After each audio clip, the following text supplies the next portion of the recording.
स्वागत है आप सभी लोगों का। मैं Rajkumar Yadav RK online academy के यूट्यूब चैनल पर आप सभी TET, super TET, C TET एवं दरोगा की तैयारी कर रहे सभी विद्यार्थी भाइयों का, बहनों का बहुत बहुत स्वागत करता हूं। प्यारे मित्रों, सुप्रभात की बेला में आज हम सेशन को लेकर के आए हैं और जैसा कि पिछले वीडियो में आपने देखा कि हमने पूरा व्यंजन के बारे में डिस्कस किया आपसे और साथ ही साथ में हमने आपको पूरी तरह से उच्चारण स्थान को बताया। आशा करते हैं वीडियो आपको अच्छा लगा होगा और बहुत ही मेहनत और बहुत ही लगन से आपने पढ़ा होगा। साथ ही आज हम अध्ययन करेंगे संधि का और संधि के बारे में, क्योंकि बहुत मन में ये भ्रमण रहता है कि कौन सी संधि होगी। और इसी संधि के बाद मैं क्रिया का वीडियो लेकर के आऊँगा आप लोगों के सामने और उसमें आकर्मक और साकर्मक जो पहचानने में समस्या होती है बहुत ही बेहतरीन तरीके से बताऊँगा इस संधि के बाद। फिलहाल हम आज का सेशन शुरू करते हैं संधि। और साथ ही आज लॉकडाउन की वेला में यह आशा करते हैं कि आप लोग अपने घरों पर बहुत ही सुरक्षित तरीके से होंगे और फिलहाल आप लोग प्रसन्न चित्त तरीके से रहिए, क्योंकि सपने वे नहीं होते जो देखे जाते हैं।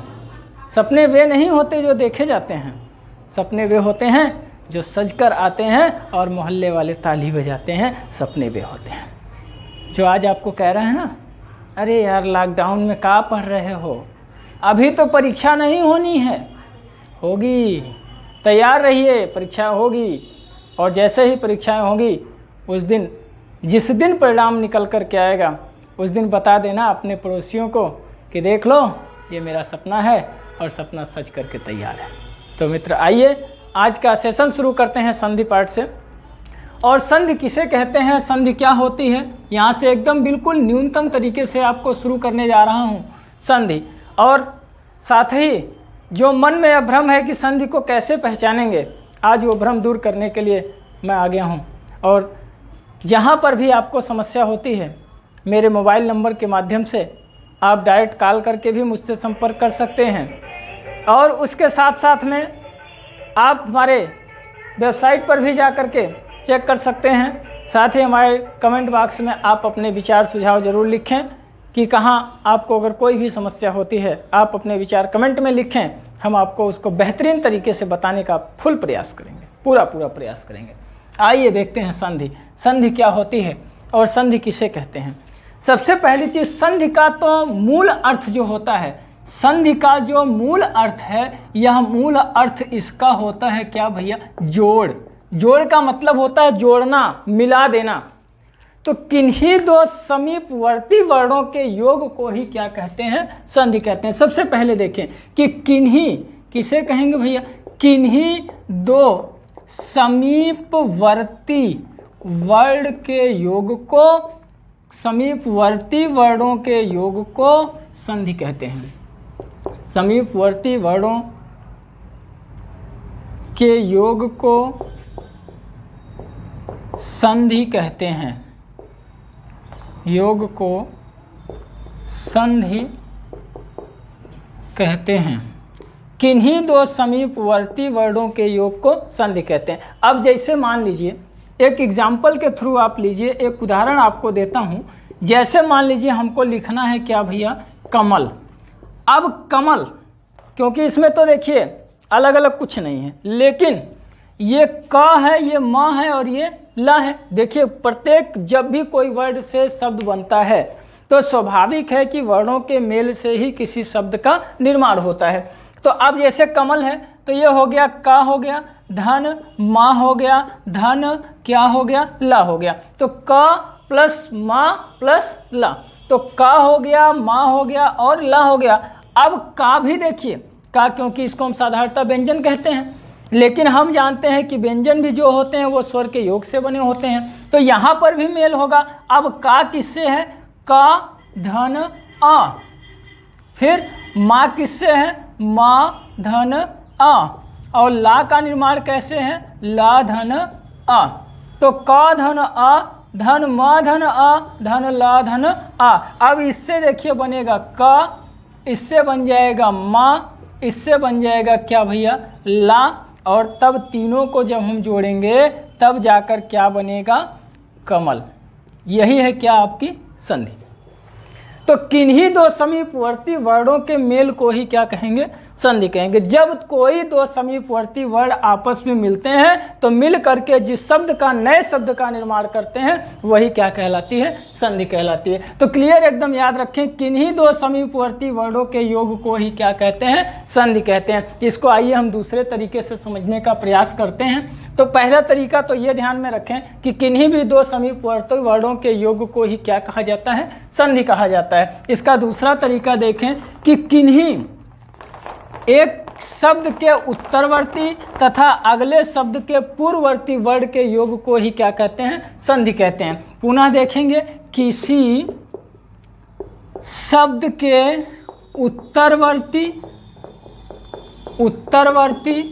उत्तरवर्ती का मतलब होता है बाद का या अंतिम अक्षर, या कह सकते हैं क्या भैया, इसको हम कह सकते हैं अंतिम अक्षर या अंतिम क्या वर्ण। किसी शब्द के उत्तरवर्ती एवं बाद किसी दूसरे शब्द के एवं दूसरे शब्द के पूर्ववर्ती का तात्पर्य हुआ पहला वर्ण के योग को ही क्या कहते हैं भैया, संधि कहा जाता है या संधि कहते हैं। पुनः देखेंगे कि किन्हीं शब्द के, किसी भी शब्द के उत्तरवर्ती तथा दूसरे शब्द के पूर्ववर्ती अर्थात पहले वर्ण के योग को ही क्या कहते हैं, संधि कहा जाता है। तो किसी शब्द के पूर्ववर्ती का मतलब होता है पहले और उत्तरवर्ती का मतलब होता है बाद का। जैसे हमने कहा विद्याधन आलय, क्या कह दिया, विद्याधन आलय।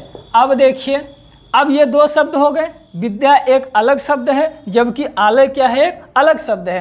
तो विद्या में ये देखिए इसका आ लगा हुआ है और यहाँ पर देखिए आधन क्या हो गया, आ।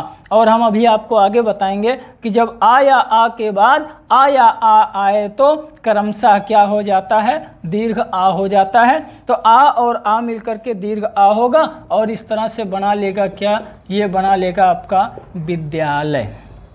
ये देखें, तो हम स्पष्ट रूप से कह सकते हैं कि किसी भी शब्द के उत्तरवर्ती अर्थात अंतिम अक्षर वर्ण के एवं दूसरे शब्द के पूर्ववर्ती अर्थात पहला वर्ण के योग को ही क्या कहते हैं, संधि कहते हैं। आशा करते हैं कि संधि को अच्छी तरह से समझे होंगे कि संधि संधि क्या होती है।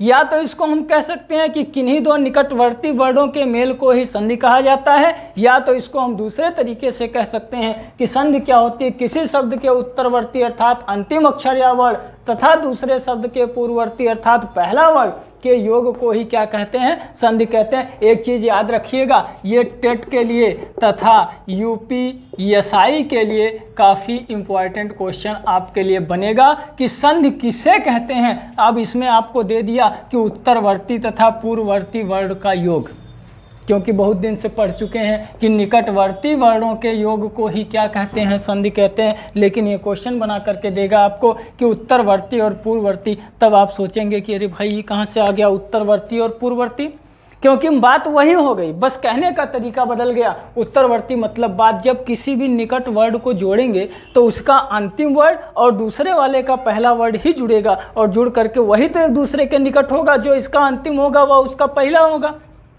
और यही दोनों जब आपस में जुड़ेंगे तो संधि बनाएंगे। तो उसी को इस तरह से क्वेश्चन किया जा सकता है कि संधि कहलाती है तो उत्तरवर्ती और पूर्ववर्ती के वर्णों का योग कहलाती है। ये ध्यान में रखेंगे। आइए हम संधि का विभाजन करते हैं कि संधि कितने प्रकार की होती है। तो देखेंगे, देखिएगा संधि क्या होती है और संधि कितने प्रकार की होती है। आइए यहाँ पर हम इसका गहन अध्ययन करते हैं। एकदम ये तो अपने माइंड में रख लीजिए कि आने वाला कोई भी क्वेश्चन संधि से आपका गलत नहीं होगा। इस तरीके से आपको सिखा करके जाऊंगा। आप भी क्या याद करेंगे कि आज YouTube चैनल पर संधि पढ़ करके आए हैं। तो देखें, अब संधि कितने प्रकार की होती है। संधि देखिए 3 प्रकार की होती है। संधि के 3 भाग होते हैं। एक होती है स्वर संधि, दूसरी होती है व्यंजन संधि और तीसरी होती है विसर्ग संधि। तो संधि कुल कितने प्रकार की होती है? तो संधि के कुल 3 भाग होते हैं। संधि 3 प्रकार से होती है, स्वर संधि, व्यंजन संधि और तीसरी क्या होती है? विसर्ग संधि। स्वर संधि किसे कहते हैं? तो एकदम स्पष्ट रूप से याद करें, स्वर प्लस स्वर, जहाँ पर स्वर के साथ स्वर जुड़ता है, जहाँ पर स्वर के साथ स्वर जुड़ता है उसे हम स्वर संधि कहते हैं। और दूसरा व्यंजन किसे कहेंगे? जब स्वर के साथ, जब व्यंजन के साथ स्वर जुड़ता हो या व्यंजन के साथ व्यंजन जुड़ता हो तो वहाँ पर व्यंजन संधि होती है। अर्थात इसको हम कह सकते हैं क्या भैया? व्यंजन प्लस व्यंजन। जहाँ पर व्यंजन से व्यंजन जुड़ता है वहाँ पर व्यंजन संधि होती है। और दूसरा कहाँ पर होती है? जब व्यंजन के साथ क्या जुड़ जाता है? स्वर जुड़ जाता है, तब वहाँ पर क्या हो जाती है? व्यंजन संधि हो जाती है। पुनः देखें कि जब व्यंजन के साथ, देखिए दोनों स्थिति में व्यंजन संधि होती है। जब व्यंजन से व्यंजन जुड़ता है या व्यंजन से स्वर जुड़ता है, तो दोनों स्थितियों में जब ये जुड़ते हैं तो वहाँ पर कौन सी संधि होती है? व्यंजन संधि होती है। विसर्ग संधि किसे कहेंगे? जब विसर्ग के साथ कोई स्वर आ जाए तो वहाँ पर क्या कहलाती है? विसर्ग संधि कहलाती है। देखिए स्वर संधि, जब स्वर के साथ स्वर जुड़ता है तो स्वर संधि होती है। जब व्यंजन के साथ व्यंजन जुड़ता है या व्यंजन के साथ पुनः स्वर जुड़ता है तो वहाँ पर क्या हो जाती है? व्यंजन संधि। और विसर्ग संधि कब होती है? जब विसर्ग के साथ स्वर जुड़ता है तो वहाँ पर विसर्ग संधि होती है। तो इस तरह से देखिए, हमको कुछ भी इसमें बिल्कुल याद करने की जरूरत नहीं है। स्वर के साथ स्वर जुड़ा तो स्वर संधि, स्वर के साथ व्यंजन जुड़ गया तो व्यंजन संधि, व्यंजन के साथ व्यंजन जुड़ गया तो व्यंजन संधि, और विसर्ग के साथ स्वर जुड़ गया तो हो जाएगी क्या? आपकी विसर्ग संधि। आइए देखते हैं स्वर संधि के भाग। अब देखिए स्वर संधि जो होती है 5 प्रकार की होती है। देखें मित्र, स्वर संधि जो होती है ये 5 प्रकार से होती है। कौन कौन सी? सबसे पहले दीर्घ संधि होती है, दीर्घ संधि। फिर होती है पुनः दूसरी गुण संधि, तीसरी होती है यड़ संधि, वृद्धि संधि, और चौथी होती है यड़ संधि, 5वीं होती है अयादि संधि। तो इस प्रकार से स्वर संधि के 5 भाग होते हैं, दीर्घ संधि, गुण संधि, वृद्धि संधि, यड़ संधि, और 5वीं होती है कौन सी भैया? अयादि संधि। ये 5 प्रकार की संधियां होती हैं, दीर्घ संधि, गुण संधि, वृद्धि संधि, यड़ संधि और अयादि संधि। आइए हम देखते हैं दीर्घ संधि किसे कहते हैं।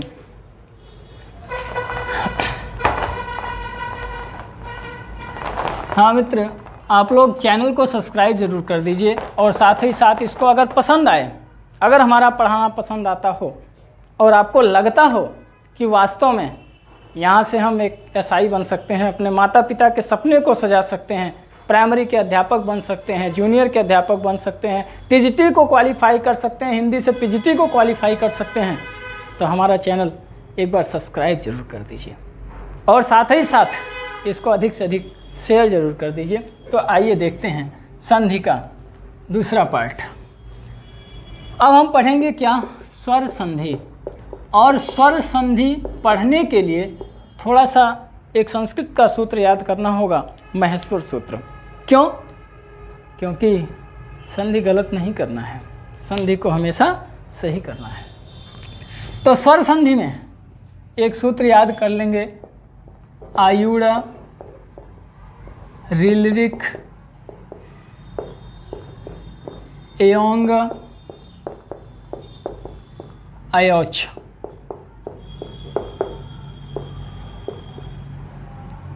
अयोच, आयुड़ रिलरिक एयोंग एयोच, आयुड़ रिलरिक एयोंग अयोच। तो आयुड़ रिलरिक एयोंग एयोच में देखिए जो हलंत वर्ड होता है उसको नहीं गिना जाता है, हलंत वर्ड नहीं गिना जाता है, और इसलिए जो होगा आ ई उ री री का प्रयोग संस्कृत में होता है, हिंदी में होता नहीं, इसलिए री भी नहीं गिनेंगे। ए ओ ऐ औ। अभी इसकी आवश्यकता होगी। जैसे हम एक संधि शुरू करते हैं, सबसे पहले स्वर संधि। स्वर संधि का पहला भाग होगा, स्वर संधि का जो पहला पार्ट होगा वह आपका है दीर्घ संधि। और दीर्घ संधि को हम एक सूत्र के माध्यम से पढ़ेंगे, बहुत ही सरल और बहुत ही सरल तरीके से। क्या है? आकाश वर्णे दीर्घा अकः शवर्णे दीर्घा, अकः शवर्णे दीर्घा, अक के समान आया हुआ वर्ण क्या हो जाता है? दीर्घ हो जाता है। दीर्घ संधि किसे कहते हैं? जब दो लघु वर्ण मिल करके उसे दीर्घ वर्ण बना देते हैं तो उसी को दीर्घ संधि कहते हैं। और सूत्र के माध्यम से हम इसको पढ़ेंगे। अकः शवर्णे दीर्घा, अक के समान आया हुआ वर्ण क्या हो जाता है? दीर्घ हो जाता है। जैसे अब देखिए अक के अंतर्गत कौन आएंगे, यहाँ पर ध्यान देना होगा। अक के अंतर्गत आएगा आपका आयुड़ ऋलिक। देखिए अक में कहाँ से कहाँ तक का अध्ययन होगा? आ से लेकर के कहाँ तक का? क तक का। अक, अकः शवर्णे दीर्घा, अक के समान आया हुआ वर्ण क्या होता है? दीर्घ हो जाता है। तो अक के अंतर्गत कौन कौन से वर्ण आएंगे? आ, ई, उ। रा हमने कहा था आपसे नहीं गिना जाएगा, हलंत वर्ण है। री का प्रयोग होगा आ, ई, उ, फिर इसके बाद आएगा री, फिर इसके बाद री को गिना नहीं जाएगा क्योंकि संस्कृत में प्रयोग होता है। का एक हलंत वर्ण है, इसको भी हम छोड़ेंगे। तो अका दीर्घ संधि के अंतर्गत कौन कौन से वर्ण आए? आ, ई, उ और री। टेट का एक जबरदस्त क्वेश्चन, टेट में क्वेश्चन इसका जबरदस्त बनेगा कि दीर्घ संधि में आने वाले वर्ण हैं तो कौन कौन से वर्ण हैं? आ है, ई है, उ है और री। तो यहाँ से आप देखेंगे ना, तो अकः शवर्णे दीर्घा से अक का सूत्र अगर थोड़ा सा भी ध्यान देंगे जरा सा, तो आयुड़ ऋलिक एवं एवच।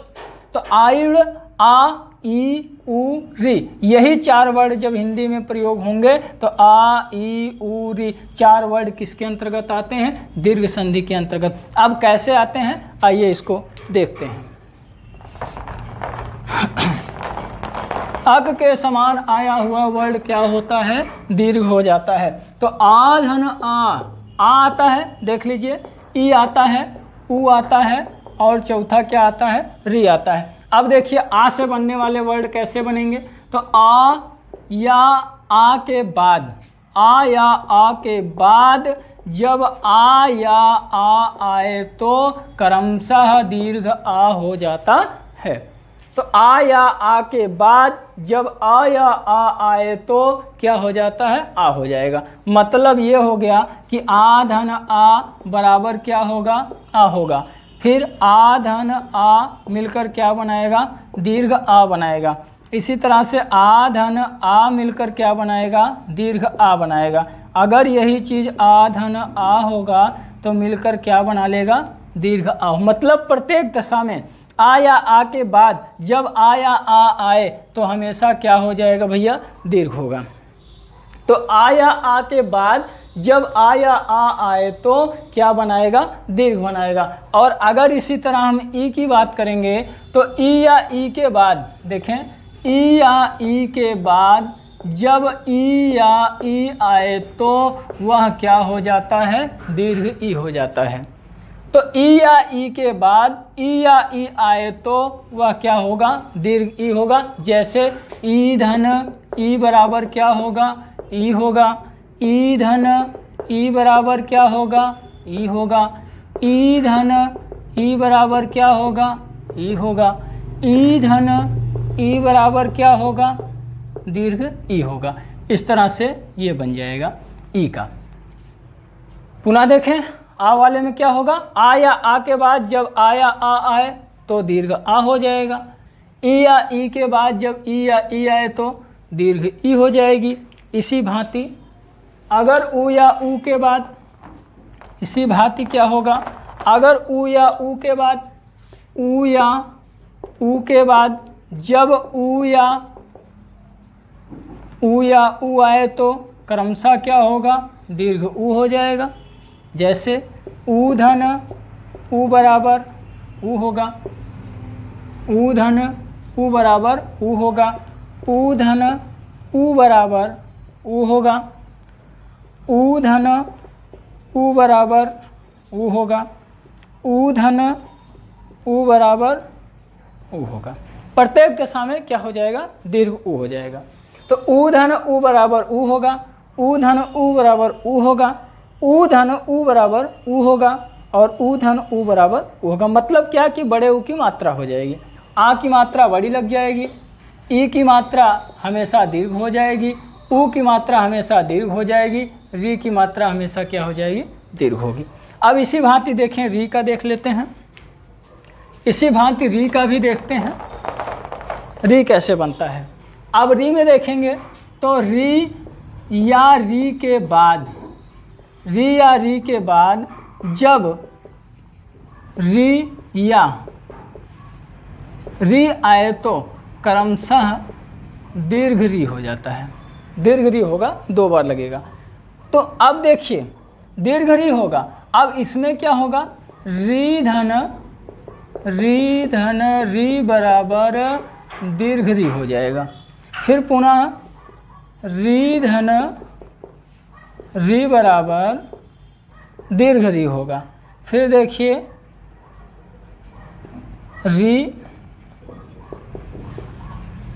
री धन री बराबर री होगा। और इसी भांति दीर्घ री धन दीर्घ री बराबर क्या होगा, दीर्घ री होगा। चारों दशा में जब आ या आई उ री, 4 वर्ड केवल इतना सा ध्यान देना है कि अकश वर्ड दीर्घ, अक के समान आया हुआ वर्ड क्या होगा, दीर्घ होगा। तो अक वर्ड क्या है, आयुड़ रिलरिक, आयुड़ रिलरिक। तो आ ई उ री, और आ ई उ के समान जब उसी के समान दूसरा वर्ड आएगा तो क्रमशः क्या हो जाएगा, दीर्घ होगा। जैसे आइए हम उदाहरण देख लेते हैं। बस थोड़ा सा अगर यहाँ पर ये चीज़ आप समझ गए तो दावे के साथ कहता हूँ कि संधि आपकी कभी गलत नहीं होगी, और ना तो संधि आप पहचानने में गलती करेंगे, ना तो संधि विच्छेद करने में गलती आपकी होगी। अभी बात कर लें कि संधि में कौन सी संधि है। आपका एक प्रश्न है, संधि में कौन सी संधि है, हमारे कमेंट बॉक्स में ज़रूर लिखें कौन सी संधि है। संधि में कौन सी संधि है, संधि शब्द में ही कौन सी संधि है, इसको हम अगले सेशन में, अगले वीडियो में आपको बताएंगे। और तब तक हम आपका इंतज़ार करेंगे और देखेंगे कि आप कितना कर सकते हैं हमारे साथ में। देखिए अब हम देखते हैं, क्या उदाहरण देख लेते हैं कि कौन कौन सी संधि होगी। जैसे हमने कहा था आ या आ के बाद यदि आ जाए तो वहाँ पर क्या होगी, दीर्घ आ हो जाएगा। जब आ या आ के बाद आ जाए तो वहाँ पर क्या होगा भैया, दीर्घ आ हो जाएगा। जैसे राम अवतार, जैसे क्या भैया, राम धन अवतार, राम धन क्या अवतार। अब ये क्या बन जाएगा, अभी हम थोड़ा सा, अब ये देखिए आ यहाँ पर है, आ यहाँ पर, आ मिलकर क्या बन जाएगा, रामावतार, रामावतार। अब देखिए कैसे बनेगा। अब जैसे देखिए रामावतार, रामावतार। अब देखिए भैया पहचानेंगे कहाँ से, एक चीज़ ध्यान रखिएगा, संधि कभी निरर्थक शब्दों का योग नहीं होता है। संधि हमेशा सार्थक शब्दों का योग होता है जिसका कुछ अर्थ निकलता हो। अब देखिए रामा, ये नहीं कि राधन हो गया, रम हो गया। अब रम जो है ये रूढ़ शब्द है, जो रूढ़ शब्द होते हैं उनकी संधि नहीं होती है, जो शब्द योग में होते हैं उन्हीं की संधि होती है। अब जैसे रम का हम कहें या हम कहते हैं राम का जो है वो राम का संधि बन जाएगी, तो राम की संधि नहीं होगी। क्यों? क्योंकि राम शब्द जो है ये क्या शब्द है भैया, रूढ़ शब्द है, और रूढ़ शब्दों की कभी संधि नहीं होती। क्योंकि वर्णों का मेल तो होता है, वर्णों का मेल तो होता है, लेकिन संधि के रूप में इसको 2 सार्थक अक्षरों का मेल होना चाहिए। ये ऐसे अक्षर मिला करके एक नया अक्षर उत्पन्न कर दें तो वहाँ पर योग होता है। जैसे राम में हम ये कह सकते हैं आधन आ, लेकिन रामा नहीं होगा, इसलिए ये रूढ़ शब्द है और रूढ़ शब्द की संधि हम नहीं लिखेंगे। तो आगे देखिए, अब यहाँ पर क्या है, रामावतार। तो रामावतार में देखिए क्या क्या मिला हुआ है।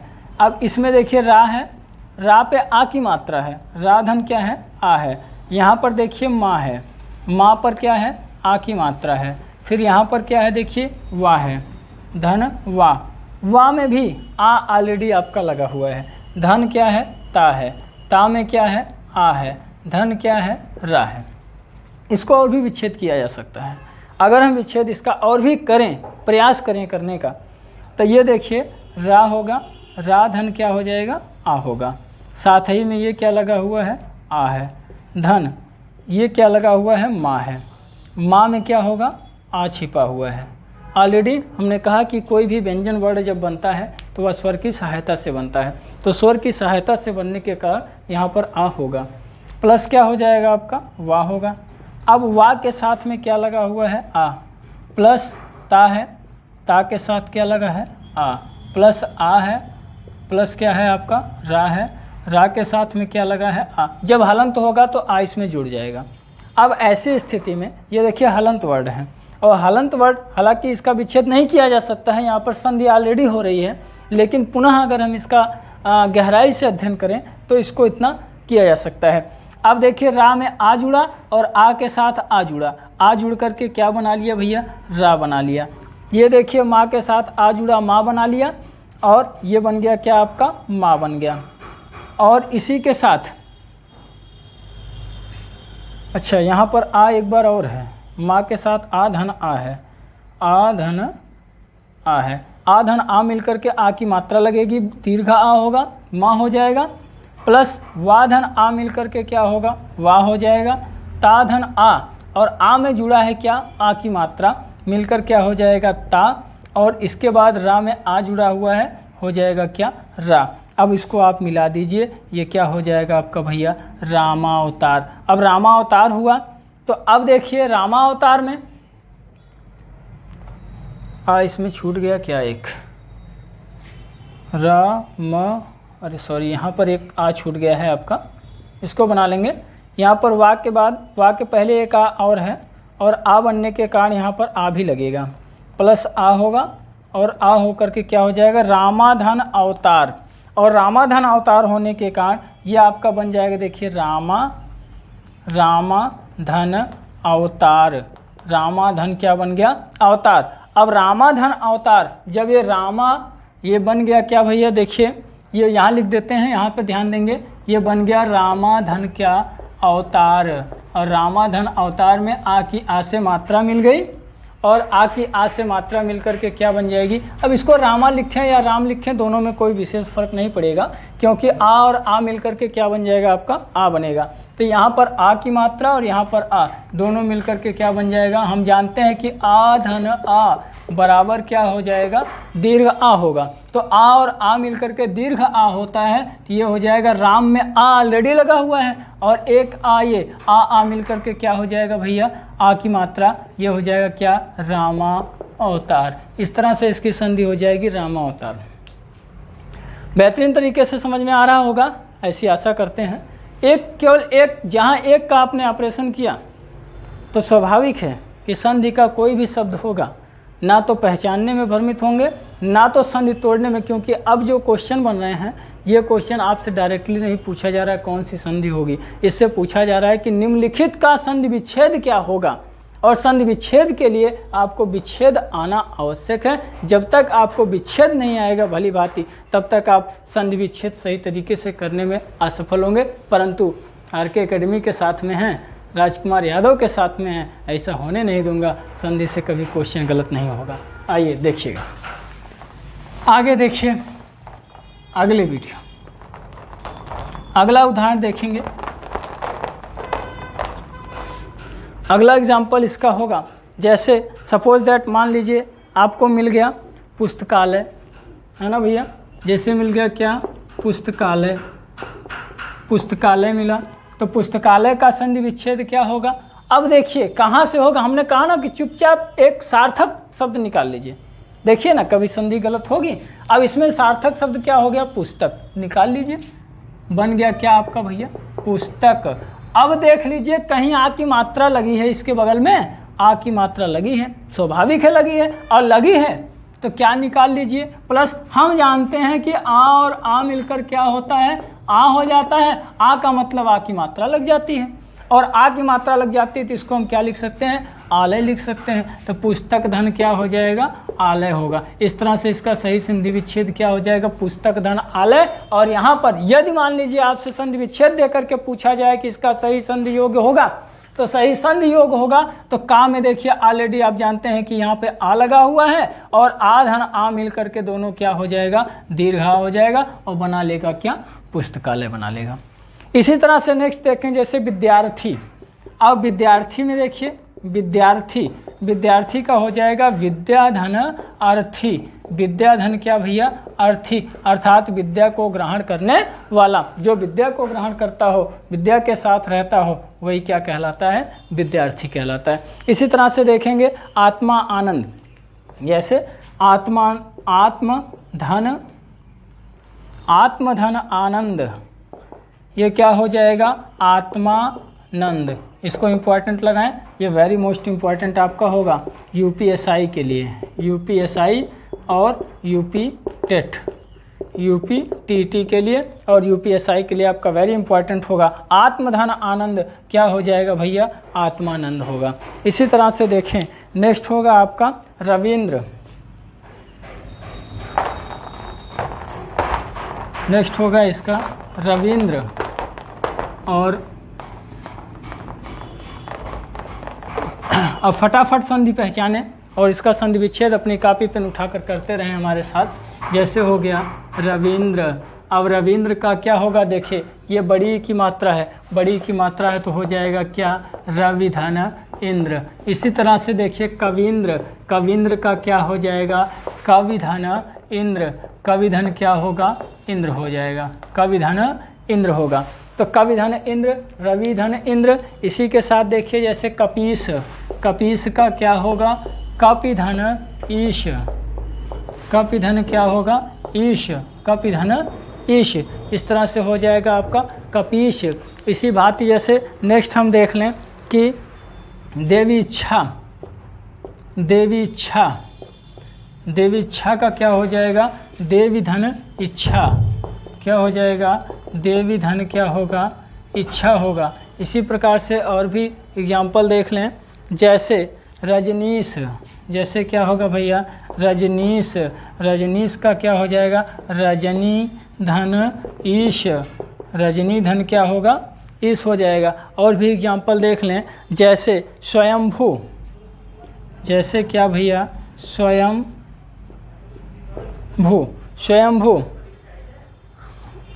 स्वयंभू, स्वयंभू उदय, शंभुदय, शंभुदय।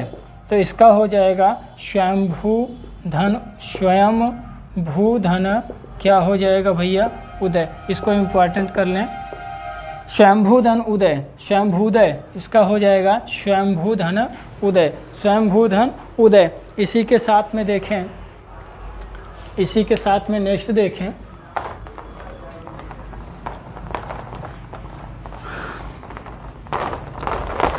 स्वयंभूदय।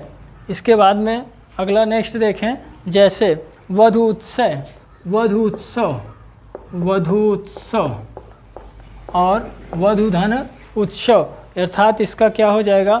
वधुत्सव। सॉरी, इसको हटा दीजिए, वधुत्सव। ये क्या हो जाएगा? वधुधन उत्सव। वधुधन क्या हो जाएगा? उत्सव। इसी तरह से देखिए वधुत्सव।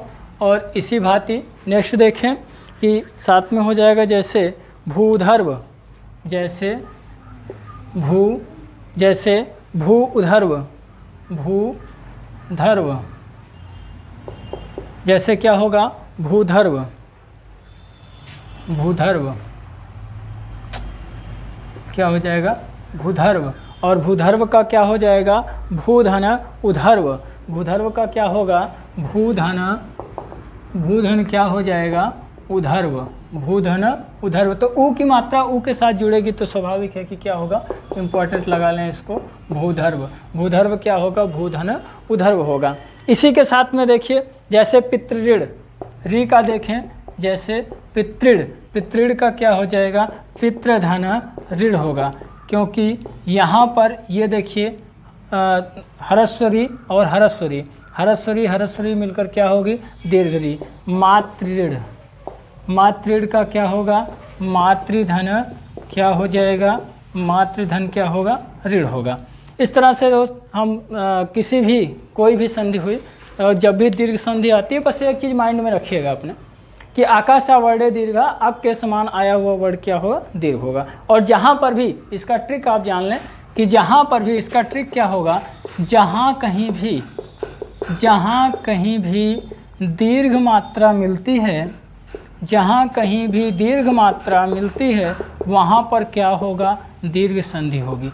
मिलती है वहीं चुपचाप आंख बंद करके क्या हो जाएगी, वहीं क्या होगी भैया, दीर्घ संधि हो जाएगी। एकदम आराम से वहीं पर क्या होगी, दीर्घ संधि होगी। जहाँ कहीं भी दीर्घ मात्रा मिलेगी वहाँ पर हमेशा क्या होगी, दीर्घ संधि होगी। चाहे वह आ की मात्रा हो, चाहे ई की मात्रा हो, चाहे ऊ की मात्रा हो या फिर री की मात्रा हो, प्रत्येक दशा में क्या हो जाएगी, वहाँ पर दीर्घ संधि होगी। आशा करते हैं कि आप लोगों को बहुत ही बेहतरीन तरीके से आज दीर्घ संधि समझ में आई होगी और इसका प्रैक्टिस सेट आपको हम बहुत जल्द ही YouTube चैनल पर उपलब्ध कराएंगे। आप इसकी प्रैक्टिस करके हमको बताइएगा कि कहाँ तक आप दीर्घ संधि करने में सफल रहे। ठीक है, फिर इसको हम मिलते हैं नेक्स्ट सेशन में आपके साथ गुण संधि के साथ। काफ़ी बेहतरीन तरीके से उसको भी आपको हम बताने का प्रयास करेंगे। और उसमें देखिए गुण संधि में थोड़ा सा आदेंग गुणा, उसका सूत्र होता है आदेंग गुणा। और नेक्स्ट डे हम लेकर के आएंगे आपके लिए क्या भैया, गुण संधि। और बने रहिएगा हमारे साथ आप लोग बहुत ही बेहतरीन तरीके से। जहाँ संधि, कल हम अगले सेशन में संधि को समाप्त कर देंगे और संधि के बाद तुरंत लेकर के आपके सामने आएंगे वाक्य रचना। और वाक्य रचना के साथ साथ लेकर के आएंगे आपके साथ संज्ञा, सर्वनाम, क्रिया। क्रिया के अंतर्गत ही आपको हम बताएंगे संज्ञा और सर्वनाम। यही क्रिया से आपको हम सारी चीज़ों की जानकारी देंगे। और संज्ञा हो गई, सर्वनाम हो गया, विशेषण हो गया, इसके साथ में क्रिया विशेषण हो गया। क्रिया विशेषण के साथ में आपको मिलेगा क्या भैया, काल मिलेगा। इसके साथ आपको हम काल देंगे। काल के बाद आपका रस होगा, रस के बाद आपका छंद होगा, छंद के बाद आपका पढ़ाएंगे क्या भैया, अलंकार। और बहुत ही बेहतरीन तरीके से बताएंगे। और जब इसको हम पूरा कर लेंगे तो आपको हम पढ़ाएंगे क्या भैया, हिंदी साहित्य का इतिहास। और हिंदी साहित्य के इतिहास में हिंदी साहित्य का इतिहास, और इस इतिहास में हम आपको दो इतिहास पढ़ाएंगे। एक साहित्य गद्य का इतिहास, साहित्य क्या भैया, गद्य का इतिहास। और साहित्य गद्य इतिहास के साथ हम अगला शुरू करेंगे क्या, हिंदी साहित्य के पद्य का इतिहास। गद्य का इतिहास और हिंदी साहित्य के क्या भैया, पद्य का इतिहास। पद्य के इतिहास में हम आपको बताएंगे आदिकाल, भक्तिकाल, रीतिकाल, आधुनिक काल। ये चार काल पढ़ाएंगे आपको हम पद्य का इतिहास। और गद्य के इतिहास का शुरुआत करेंगे प्रेमचंद पूर्व युग, प्रेमचंद मध्य युग, प्रेमचंद। तो ये पूरा हम आपको गद्य साहित्य के साथ, इसमें आपको पूरा जितनी भी रचनाएं हैं, चाहे कहानी हो, उपन्यास हो, निबंध हो, एकांकी हो, आत्मकथा हो, ये विधाएँ हो, ये सारी रचनाओं के साथ ये आपका मिलेगा। इसमें हिंदी साहित्य के इतिहास में लेकर के आएंगे। ठीक है मित्र, आशा करते हैं कि आप लोगों को सेशन पसंद आया होगा और साथ ही साथ मेहनत से तैयारी भी करेंगे। किसी प्रकार की निराशा अपने मन में नहीं होनी चाहिए। जीतता वही, अरे भाई अगर सूरज तपता नहीं तो चमकता कैसे। तो चमकने के लिए तपना होगा, तपेंगे तभी चमकेंगे, और जब चमकेंगे तभी निखरेंगे। और जब निखार होगी ना, जब सूर्योदय होता है ना, तो सभी लोग हाथ जोड़ते हैं। और जिस दिन निखर करके आओगे, यकीन मानो कि जो आज मुंह मोड़ रहा है कल हाथ जोड़ेगा। जो आज मुंह मोड़ रहा है कल आपके सामने हाथ जोड़ेगा, यकीन मानो। और लगे रहो, मैं आपके साथ हूँ।